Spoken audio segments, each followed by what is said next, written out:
ఆంధ్ర రాష్ట్ర ప్రజలు 2020 తర్వాత ఎప్పుడు ఎన్నికలు వస్తాయని ఎదురు చూశారు. ఎన్నికలు వచ్చినాయి. ఫలితాలు తెలిసినాయి.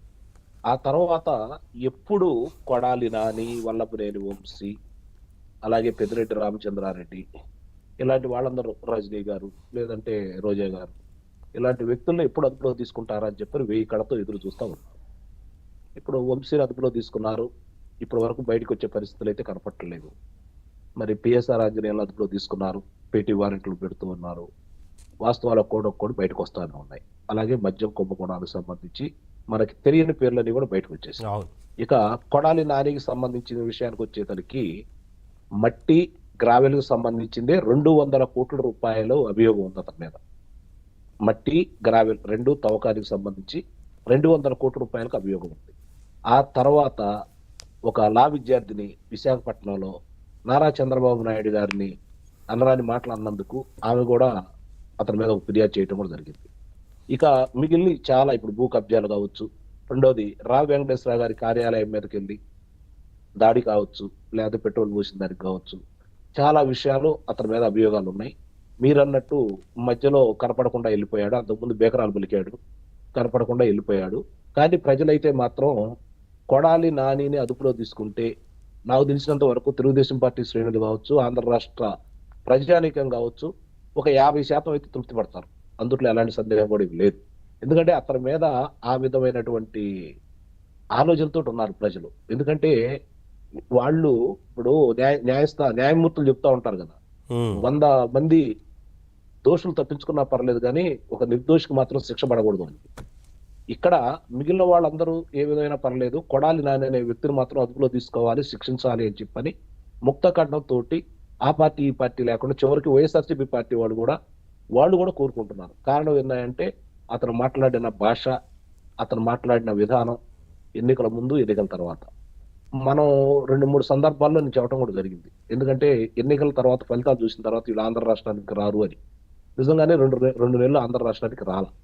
తర్వాత ఈ ప్రభుత్వం తన పని దాన్ని చేసుకుపోతూ చాలా మామూలుగా ఎన్నికల నుంచి అంటే మనకి, కానీ ఎన్నికల ఫలితాలకు ముందు ఆయన చాలా మాట్లాడారు. అదే చెప్తుంది. అందుకనే ప్రజలు కోరుకుంటున్నారు. ఇప్పుడు లుకౌట్ నోటీసులు, అతనికి గుండెకి శస్త్రచికిత్స జరిగింది ముంబైలో. హైదరాబాద్ తీసుకొచ్చారు, హైదరాబాద్ కాదని ముంబై వెళ్ళారు, చేయించుకున్నారు. ఇప్పుడు మిగిలిన వాళ్ళు మీరన్నట్టు చాలా మందిని ఈ రోజు చూస్తూనే ఉన్నాం. భారతదేశం నుంచి వివిధ అభియోగాలు ఉన్న వాళ్ళందరూ కూడా విదేశాలకు వెళ్ళిపోయి అక్కడ స్థిరపడతానే ఉన్నారు. కాబట్టి ఇతనికి అవకాశం ఇవ్వకూడదన్న ఉద్దేశంతో వరుస క్రమంలో ఒక్కోళ్ళని అదుపులో తీసుకుంటా ఉన్నారు. ఇది గమనించుకోవాలి. కాకపోతే ఇక్కడ మీ ద్వారా ప్రేక్షకులకి మిగిలిన వాళ్ళకి నేను చెప్పేది ఏంటంటే, ఒకటి మాత్రం నిజం, జగన్మోహన్ రెడ్డి 5 సంవత్సరాల పరిపాలనలో తెలుగుదేశం పార్టీ శ్రేణులు కావచ్చు, లేకపోతే కాంగ్రెస్ పార్టీ శ్రేణులు కావచ్చు, జనసేన శ్రేణులు కావచ్చు, భారతీయ జనతా పార్టీ శ్రేణులు కావచ్చు, పెద్దగా భయపెట్టలేకపోయాడు. అతను చేసేది అతను చేసుకుంటున్నాడు, వీడు పోరాటం చేశారు. చంద్రబాబు నాయుడు గారు మౌనం ఎంత ప్రమాదమో ఇప్పుడు వాళ్ళకి స్పష్టంగా అర్థమైపోతా ఉంది. మొత్తం భయపడిపోతున్నారు. ఎవ్వరు ఏం మాట్లాడాలో కూడా అర్థం కాని పరిస్థితిలో ఉన్నారు. మేకపోతు గాంభీర్యాన్ని మాత్రమే ప్రకటిస్తా ఉన్నారు. ఒక్కొక్కళ్ళే అదుపులో తీసుకునే కార్యక్రమంలో భాగంగా మామూలుగా రాజుని గెలవాలి అంటే రాజుకి సంరక్షకులుగా ఉన్న వాళ్ళని ముందు అదుపులో తీసుకోవాలి, ఆ తర్వాత రాజుతో యుద్ధం చేయాలి.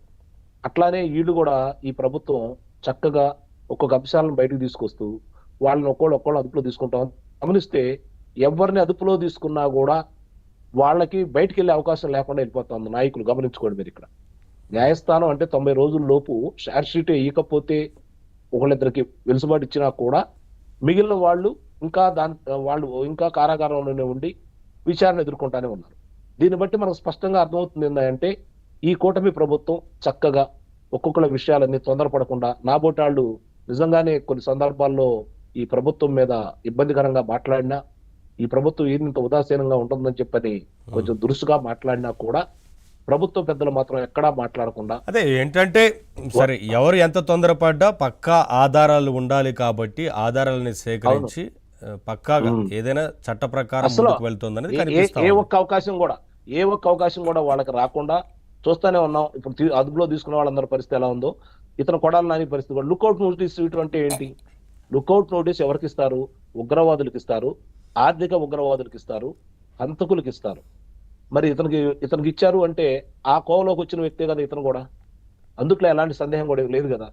కాబట్టి కొడాలి నాని అనే వ్యక్తితో పాటు జగన్మోహన్ రెడ్డి నిన్న నిన్న ఆయన మామూలుగా పత్రికా సమావేశం కావచ్చు, ప్రసార మాధ్యమాలతోటి 2 గంటల చిల్లర మాట్లాడినప్పుడు పదే పదే ఒకే విషయాన్ని వేసుకుంటూ ఆయనలో ఉన్న భయాన్ని ఎంత స్పష్టంగా, ఇంకోటి ఆయన ఎక్కువ సార్లు మాట్లాడితే దొరికిపోతాడు.